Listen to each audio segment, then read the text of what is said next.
there, Laura Lynn here with Keep Inking Up. I'm an independent demonstrator for Stampin' Up in San Antonio, Texas. And today's video is a little bit different. I'm not actually going to make a card for you today, but I did want to talk to you about some thoughts that I have about making card bases. Now here I have two different card bases, and they both look like they are using the Petunia Pop card base color cardstock, which is a new in color that is going to be coming out beginning this week on May 1st. I love this color. It's like a purpley pink. It's really pretty. Anyway, both of these cards look like that they have a Petunia Pop card base, but one in fact does not. So this one has a Petunia Pop card base, and when you do a colored card base, you often need to put in a layer of basic white on the inside so you can stamp your sentiment or write your message or decorate it as you want to. So when you use a colored card base, you do need to count into consideration the addition of that white layer on the inside of your card. What I like to do is use a basic white thick card base, which is this example here. So even though it looks like it has a Petunia Pop card base, it actually has a thick basic white card base. That way I have a blank canvas on the inside to do whatever kind of decoration or sentiment that I need to add in there. So I don't need to add that additional layer. So I wanted to talk to you about a couple of things about this basic white idea.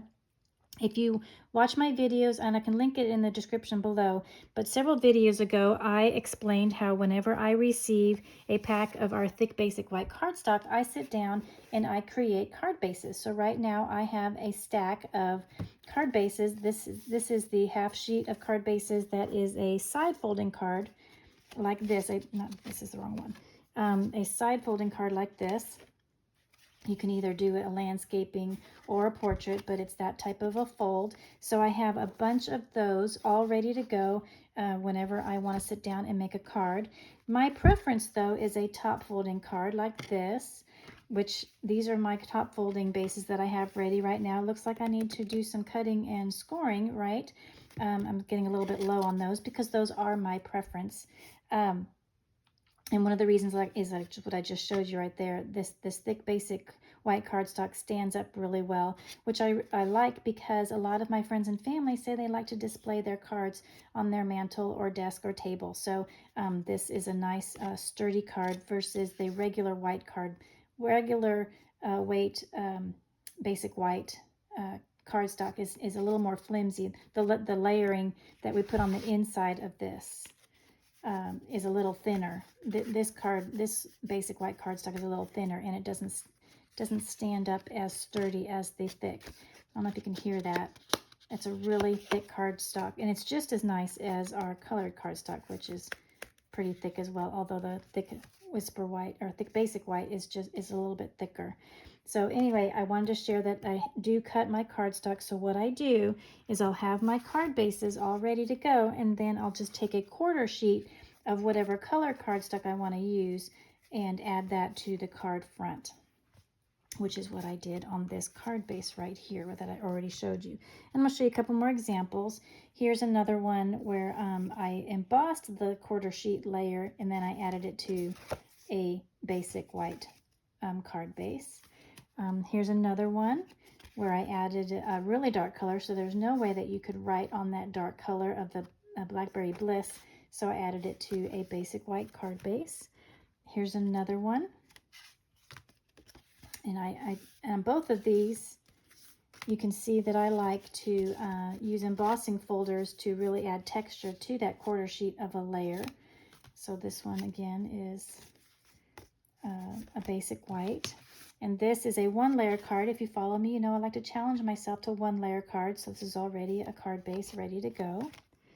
And lastly, I wanted to share this card, which is a regular standard on the colored cardstock. So you can see how you need to add that layer of white on the inside, and you can decorate it however you would like. So I wanted to share that with you. I did want to show the math that's involved because I thought that doing this process I was saving money, and I'm kind of am because when I use only a quarter of a sheet of cardstock of my colored cardstock, that package of colored cardstock lasts me a lot longer because I can make 4 cards out of each sheet of colored cardstock, which means that I am purchasing my colored cardstock less often. So I thought that I was saving money, but I did want to share with you that I did go through the math of it. And I'm actually not, they're only 1 penny difference. So let me explain. So a package of our color cardstock, either in the individual colors or the assorted packs, are $11.50 for 20 sheets, which equals to 58 cents per sheet. Divide that in two, you get 29 cents per card base. And then if you divide that again by quarters, you get 14 cents per quarter of a sheet. And I'll explain why that's important when we go to the card bases.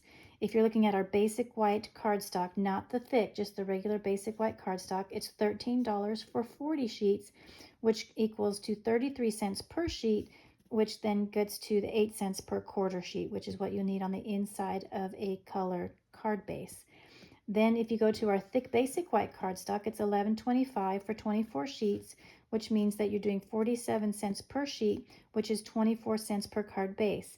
Now see, I was comparing 24 cents per card base for the thick basic white cardstock versus the 29 cents per card base for the colored white cardstock. But when you add when you take the color card base, you do need to add the base plus a quarter sheet of the basic white. So you have 29 cents plus 8 cents, so it's 37 cents for your card base that includes the layer of white on the inside to write. If you start with a thick basic white cardstock, yes, it's cheaper to start out with a card base. It's only 24 cents, but you have to add 14 cents for the quarter sheet of the colored cardstock on the top. If you're going to do it that way, if you're going to do a one layer card, you don't need to do that. But if you're trying to compare apples to apples, so 24 cents plus 14 cents is 38 cents. So using my method of the thick card base with the quarter sheet of colored cardstock, it is 1 penny more than if you started out with the colored card base. So I'm not saving money like I thought I was comparing the 24 cents per the 29 cents.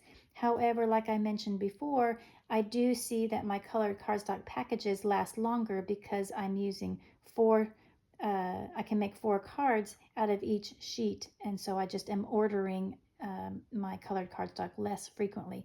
I do tend to order my thick basic white card stock more frequently because that's what I use more often. So anyway, I know that this is kind of a weird video, but I hope you found it helpful on why I make my cards the way I do. So when you watch my videos, you're going to see that I do a lot of our thick basic white card bases, and then I just add on everything from there. So I hope you found this video helpful. Thanks again so much for joining me, and I'll see you in the next video. Bye-bye.